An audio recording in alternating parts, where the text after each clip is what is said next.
Yeah, Jack, are you there? Yeah. Yeah, what's up? I was just wondering what is that argument that you were going to run on J. Robin with the mental content and the external world? Because I've sort of tried thinking about it, and I'm not sure exactly how to run it. The idea was something like this.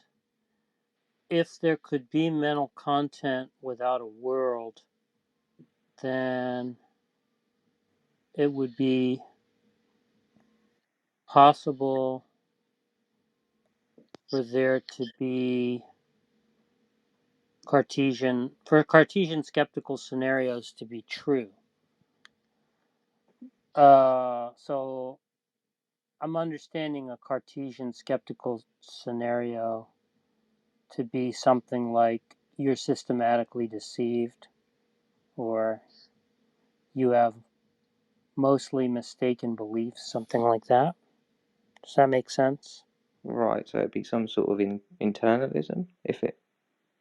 Yeah, there would be internalism. Yeah. So you Hey could. y'all, I've got to get my daughter to bed. She's Yeah, no problem. getting past I know, baby. Hey, I know. So, great talking to you guys. We can do it again some other time. Yeah, take care, dude.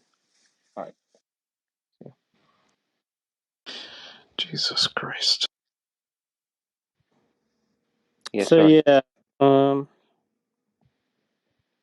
if so, if eternalism is true, Cartesian scenarios are possible. Well, if Okay. Cartesian scenarios are possible, then one agent could have mostly true beliefs, and another agent could have And mostly false. mostly Right.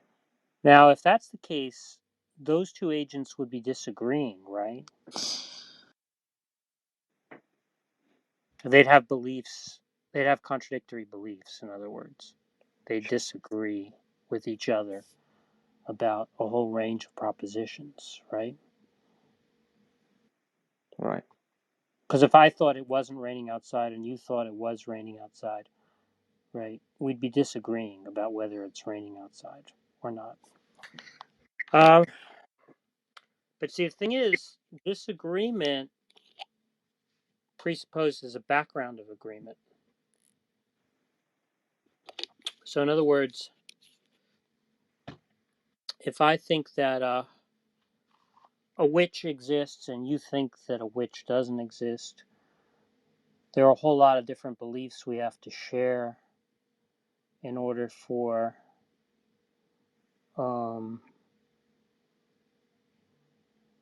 us to disagree. We have to agree about what witches are, which is going to involve things like beliefs about what broomsticks are and what spells are, and a whole range of things, right? Same is going to be true about raining. Whether it's raining outside or not, we have to have some agreement about what things like what water is, what rain, what rain is, what um, weather is, what the sky is, all kinds of stuff, right? So disagreement presupposes a background of shared agreement. right. And so if it's the case that disagreement presupposes a background of Well, shared agreement, it's not going to be possible for one agent to have mostly true beliefs, another agent to have mostly false beliefs, because they couldn't disagree. Right. So that means that every agent must have mostly true beliefs. And that means that Cartesian scenarios are impossible. But if Cartesian scenarios are impossible, then there can't be minds without an external world. Ah, okay. Yeah, that's pretty brutal. Yeah, I couldn't that's the figure it kind of out. argument I would have run on him had he let me. Right. What do you think some of Wait, the why responses can't why to that? can't they just object and say that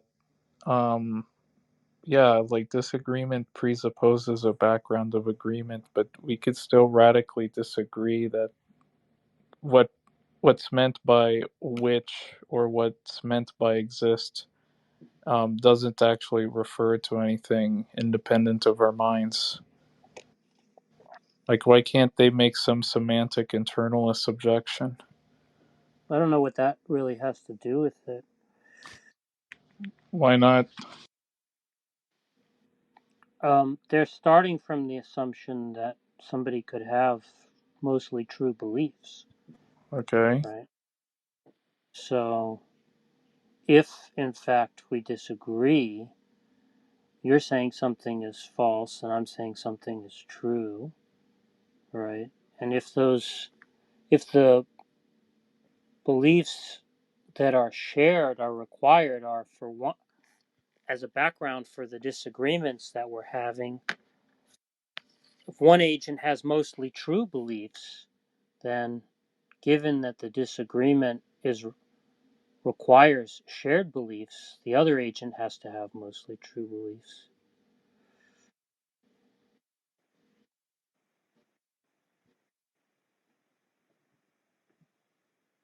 Yeah, and this is also an argument against solipsism, right? Uh, Uh, it's it's an argument against solipsism. yeah. See, I confused that argument with a different argument I've heard you make before, which I didn't hear you make it on someone, but I heard you talking to Venus about it, where God basically, if they went one way, God wasn't omniscient, and if they went the other way, he wasn't a creator. And it was to do, Oh, yeah, and that was a very complicated sort of exchange you had with Venus. I didn't really understand that either, so I guess I got those mixed up, and I thought that was the argument you were going to run on him. was that exchange recorded? I'm not Venus sure. is hard to understand in most cases.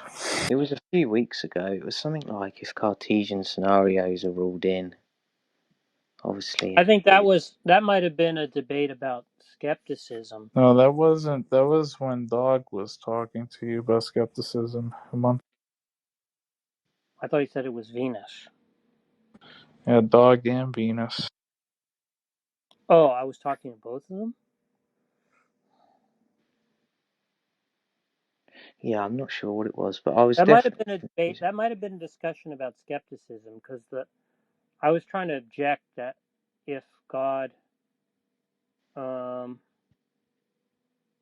if God, It was like if if he this, could coherently doubt, then he couldn't be omniscient or something like that. that's right. Yeah, if God can coherently, because the point is the like presuppositionalists and certain other theists like to pose these kind of skeptical objections to atheists, right? That how do they know that they're not radically deceived, right? Um, and in fact, that's how the Cartesian scenario originates, you know, because Descartes tried to argue for the existence of God by saying that God was sort of necessary for us to have knowledge of the external world at all, because the only way we could not doubt that the only way we could be confident that the world out external to our minds really existed is if we believed in a um, benevolent creator. Um, so they like to run these kind of skeptical arguments. And I was just saying that if those Cartesian scenarios are coherent, then God would be subject to them. And so if God is subject to those scenarios, omniscience is not actually possible.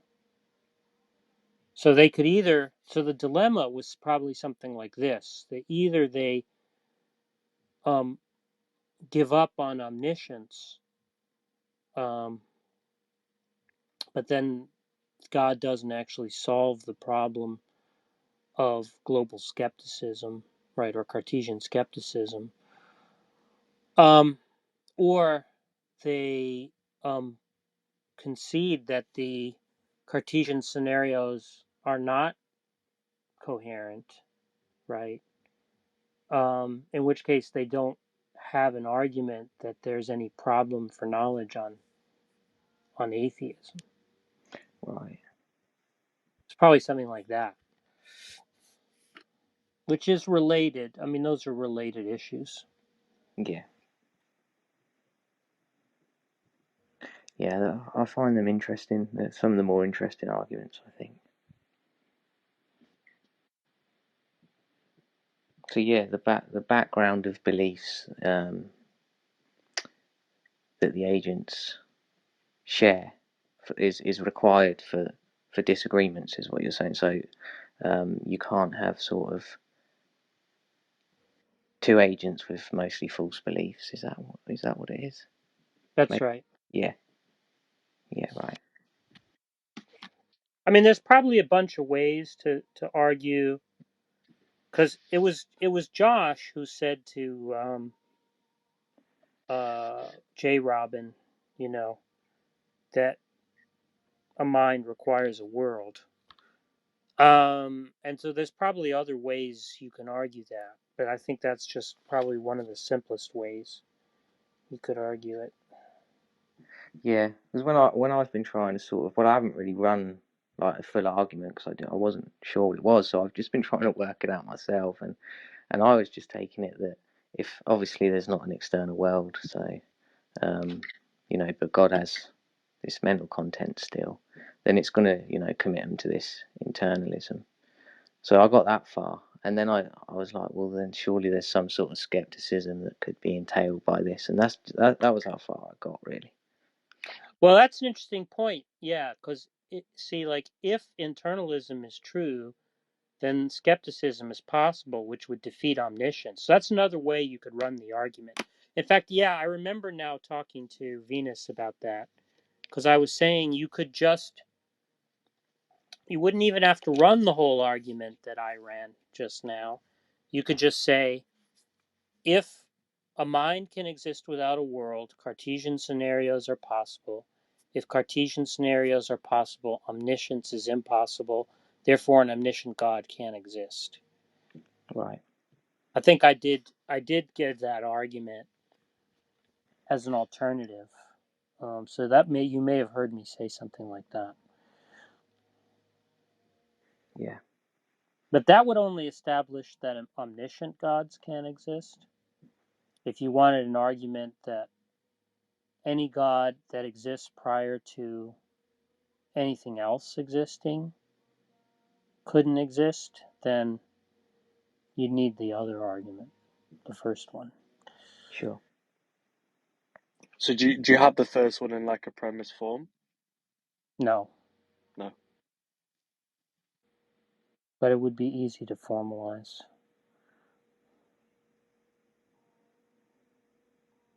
Oh, Dar said he does. I'm guessing he can't speak.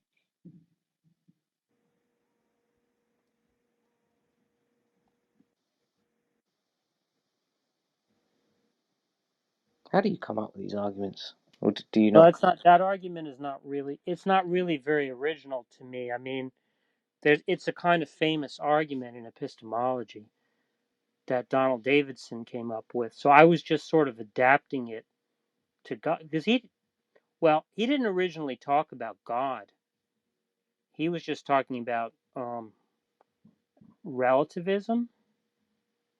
He was trying to sort of show that, I guess it might be called semantic relativism. He was trying to prove that it couldn't be the case that there was like relativism maybe about meaning, that was impossible. So he came up with this argument to show that relativism couldn't be, well, let's call it epistemic relativism. Yeah, he wanted to, because I think if we talk about semantic relativism, it's going to be more complicated. he wanted to sort of show, I think, that epistemic relativism was impossible, so that people couldn't really um, have radically different beliefs, right? He wanted to show that was impossible, and so he came up with this argument.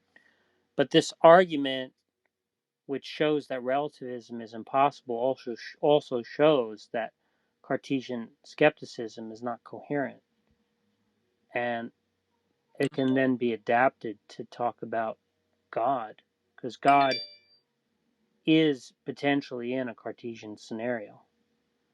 Um, so, so I was just sort of adapting his argument. It wasn't really like some original, like whatever's really interesting and original in the argument didn't come from me. Like I may have made a couple of like slightly clever adjustments, at best, but the real originality is Donald Davidson's. Right. I guess that's the problem they're going to have defining God as a mind. A lot of these arguments can just be adapted to, be ascribed to God. Yeah, I mean, like the argument that you like to run, that Mark Doof and um, Evan and Jacob try to give you a hard time for, right? It's really an argument that came from me, but again, it's not really very original to me because all I did was take something that Akil Bilgrami said once in a class, which is that if you look at the God of, let's say Abrahamic religion or traditional theology, that God has to be a mechanism because he has no capacity to fail. He said something like that in a class, right?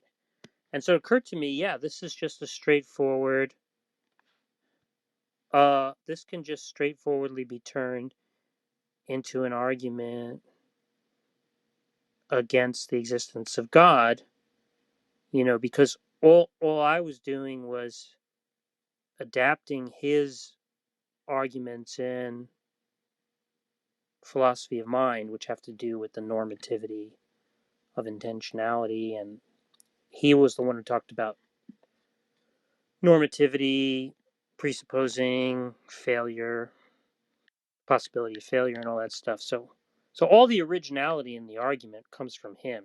I just sort of put it together, Right. uh, in a philosophy of religion context, which he only brought up incidentally, Sure. in passing.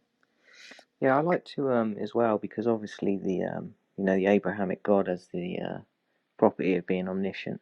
I also like to just add in how omniscience is also kind of an issue with the agency because, like, um, the future being closed to God, and I think that just That's adds, right. yeah, Yeah, and again, there's another theorist who gave an argument like that. That that omniscience and agency are inconsistent because uh, omniscience presupposes um, an open future. Sorry, agency presupposes an open future, and so if God knew the outcome of his deliberations prior to deliberating, he couldn't really be an agent. There's another philosopher named Thomas Capitan who published a few papers on that, you know. And those are papers that were explicitly can intended to be contributions to philosophy of religion, but they make a sort of similar point to Bilgrami's point. yeah. It just sort of reinforces the God not being able to be an agent. I find it's just like an added extra kick to it.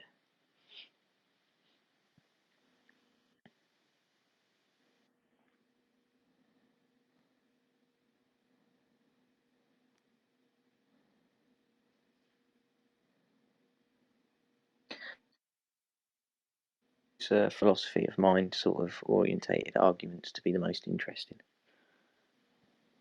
Mm-hmm.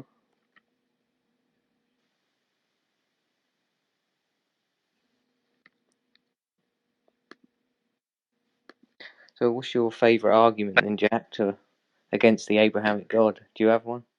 My favorite? Yeah, or what you think's the strongest argument? I find the intentionality argument and the Cartesian argument and the logical and evidential problem of evil arguments to be probably the most interesting. Yeah, I'm not sure if it was your friend, the guy who's like, you said he's like a professional philosopher, the guy that was on stage yesterday. Dan Linford.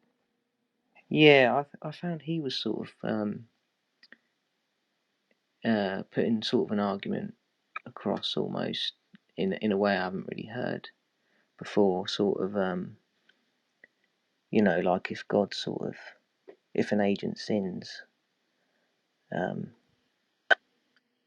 it has to be, it can't thwart God's will, so it must be part of his intention for that sin to occur, and I think that's quite similar to the arguments been running lately with there is no real evil in the world, which I find to be quite a good argument at the moment, that there is no evil really in the world, which would contradict the idea that they say there is evil in the world. Wait, Dan was making an argument like that? Well, he said a few things. I don't think he was making an argument as such, but he said a few things that I thought would be sort of implemented into arguments that that people have been running a lot lately, to do with there being no evil in the world.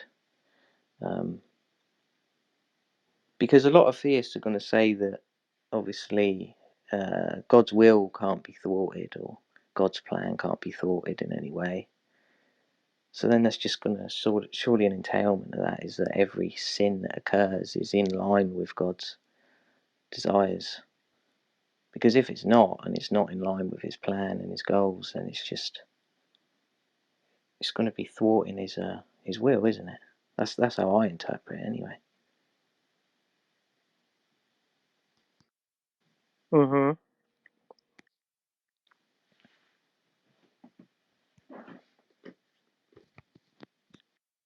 Yeah, well, I think one way to run the logical problem of evil is like that.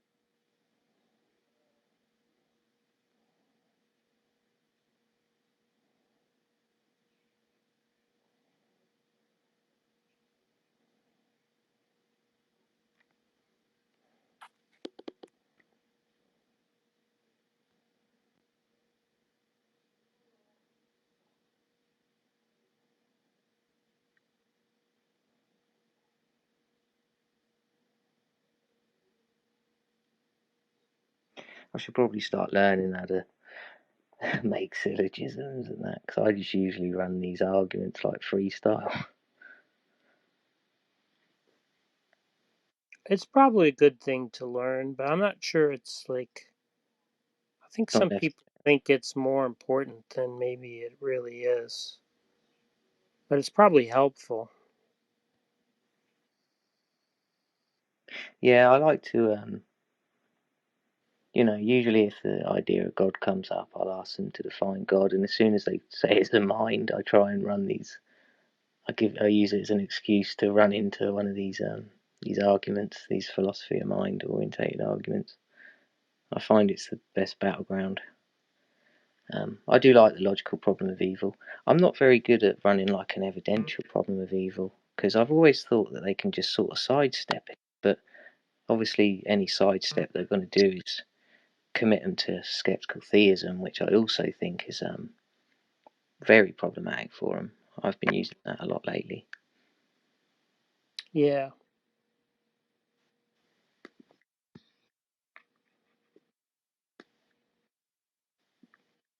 I was contemplating this idea that, and it may just be a terrible argument or incoherent in some way, but if God's got, if they are committed to skeptical theism and get them into sort of global skepticism in some way, I was saying, well, surely it would be possible for God to have created a being that can create a universe, and how would they know they're not in that universe as opposed to the original God's universe? But I'm still playing around with that. I don't know if it's even worth pursuing, but just an idea.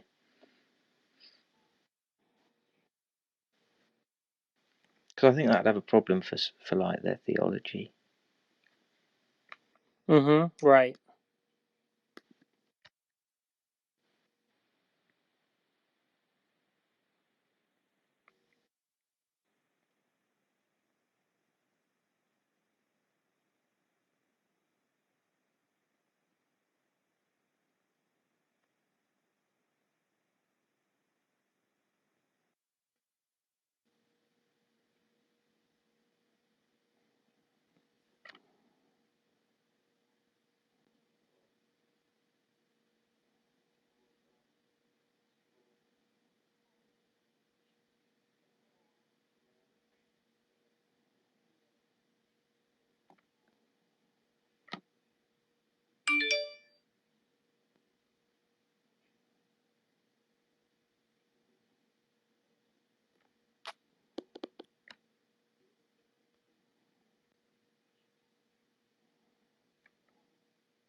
Would you say it's possible for God to make another being that has a like an omni property, just not all of them?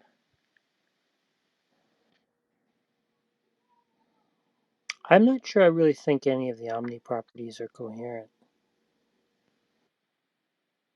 Or not even like could just logically create any possible state of affairs or something like that? Mm,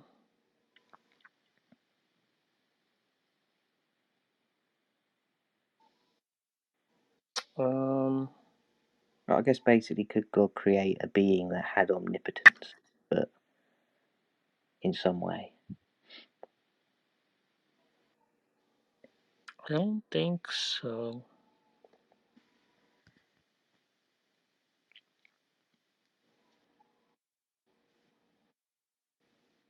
Because I know obviously they're going to say that God can't create himself, which is obvious, but I just take that to mean that God can't create another being with all of his own properties.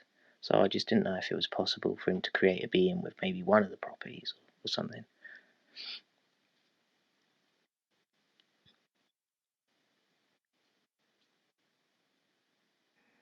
Yeah.